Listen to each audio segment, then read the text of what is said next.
लेकिन तुम्हारे जिंदा होने से कुछ नहीं बदलता। ये दोनों बेकसूर साबित नहीं हो सकते।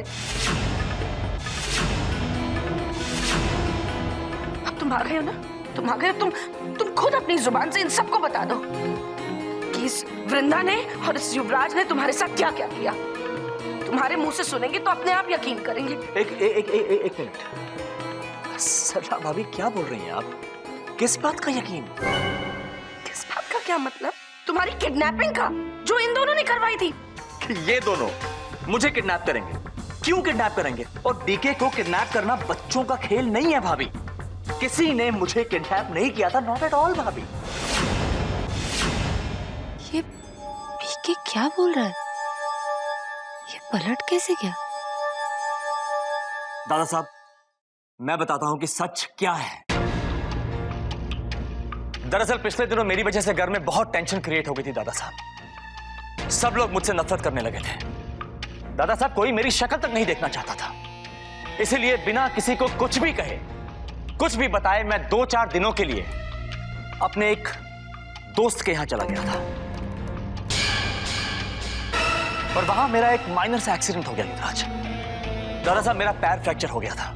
अब उस हालत में अगर मैं यहां घर वापस चला आता भाभी, तो ये लड़की मुझसे नौकरों वाला काम करवाती। अगर ऐसी बात है तो एक फोन तो कर ही सकते थे। तुम जानते हो हम लोग कितने परेशान हो गए। मैं जानता हूं दादा साहब, और इस बात के लिए मैं आपसे माफी भी मांगता हूं। पर आप बताइए मैं क्या करता दादा साहब? घर के सभी लोग मुझसे नफरत करते थे, कोई मेरी शक्ल तक नहीं देखना चाहता था। तो मुझे लगा कि मैं किसी को बता के जाऊं या ना बता के जाऊं, क्या फर्क पड़ने वाला है? झूठ बोल रहा है ये।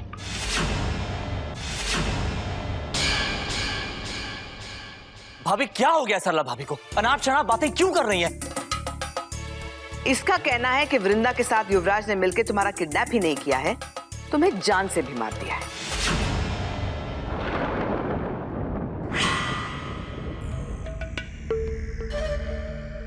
आपको क्या हो गया सरला भाभी? मैं नहीं जानता ये सब क्यों हो रहा है। आइए आगे मुझे छू के देख लीजिए। आपके सामने जीता जाता साक्षात डीके खड़ा है। मेरे बदन पे एक खरोच तक नहीं है। अरे बाप रे, इससे पहले कि फिर चांटे पे चांटे पड़ने शुरू हो जाए, पड़ जाए इनके पैरों पर सरला, उसी में तेरी भलाई है। युवराज,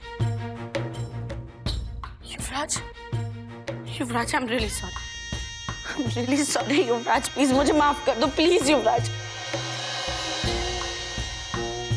मैंने तुम्हारी बातें सुनी थी, फोन पर सुनी थी मैंने।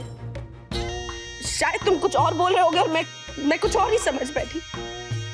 मैंने बेफजूल तुम पर उल्टे सीधे इल्जाम लगाए। प्लीज मुझसे नाराज मत हो ना, मुझे माफ कर दो। सरला भाभी, भाभी क्या कर रही हैं आप? उठिए प्लीज। अरे क्या कर रही हैं आप? आप बड़ी हैं भाभी, और ये युवराज छोटा है आपसे। ऑफ कोर्स माफ करेगा आपको, मैं इसे अच्छी तरह जानता हूं। किसी और के लिए माफ करे या ना करे, पर अपने प्यारे डीके चाचू के लिए तो ये किसी को भी माफ कर सकता है।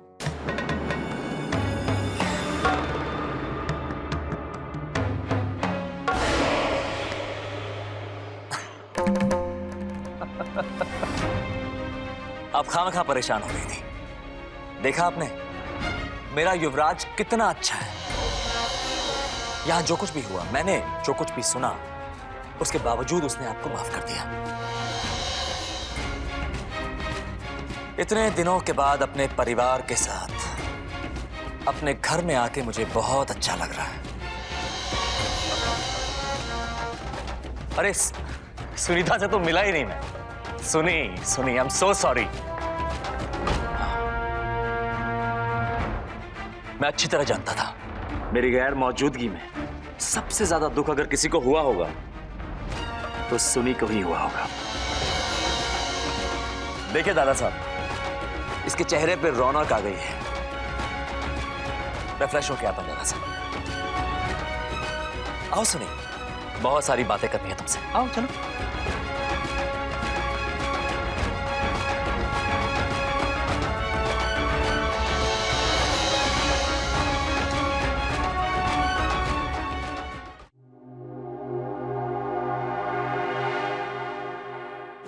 ये पति पत्नी का दिखावा बाहर तक के लिए ठीक है, लेकिन टू बी वेरी ऑनेस्ट, तुम जब से लापता थे मुझे तुम्हारी रत्ती भर भी याद नहीं है।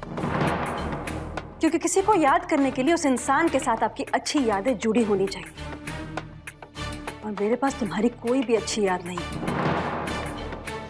हाँ, ये जरूर है कि बाकी सब लोगों को तुम्हारे ना होने पर फर्क पड़ना चाहिए था, क्योंकि तुम बाकी रिश्ते तो बहुत अच्छी तरह से निभाते हो, फिर वो भाई का रिश्ता हो या फिर देवर का रिश्ता या चाचा होने का रिश्ता।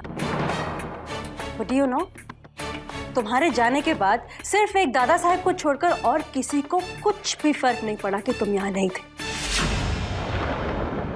देखा जाए तो you're actually a complete loser, जो ना एक अच्छा पति बन सका, ना एक अच्छा भाई और ना एक अच्छा चाचा। वो लूजर जिसको उसी के भतीजे ने उसकी असली औकात याद दिला दी।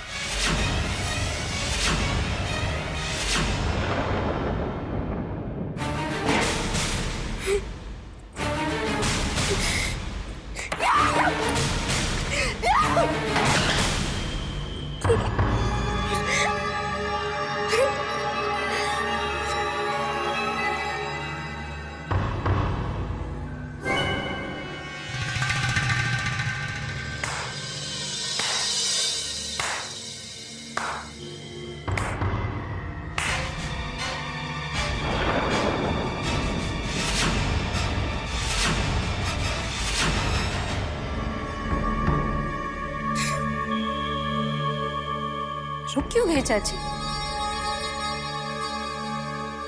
वाह चाची, मानना पड़ेगा आपको। शीला की जवानी से लेकर शीला के डेडिकेशन तक आप तो बस छा ही गई। आपकी दाल जब घर में नहीं गली तो आप बाहर जाकर डीके के किडनैपिंग और मर्डर के सबूत ले आई। ब्रिलियंट। लेकिन अफसोस, उसका भी कोई फायदा नहीं हुआ। डीके तो खुद साक्षात दर्शन देने के लिए घर में आ गया और आपके सारे किए कराए पर पानी फेर दिया। आपको फिर सबके सामने जलील होना पड़ा। सच कहूं ना चाची, तो कभी कभी तरस आता है आप पर। बकवास हो गई तुम्हारी, हो गई बकवास। Get out.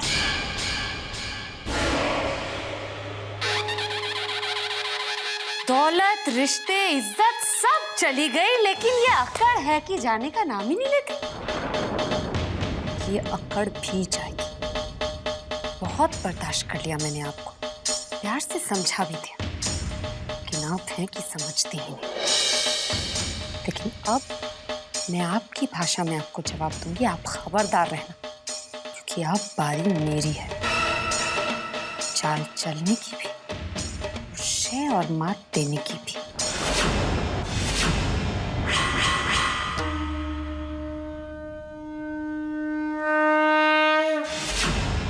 फुल एपिसोड देखने के लिए अभी डाउनलोड करें दंगल प्ले ऐप।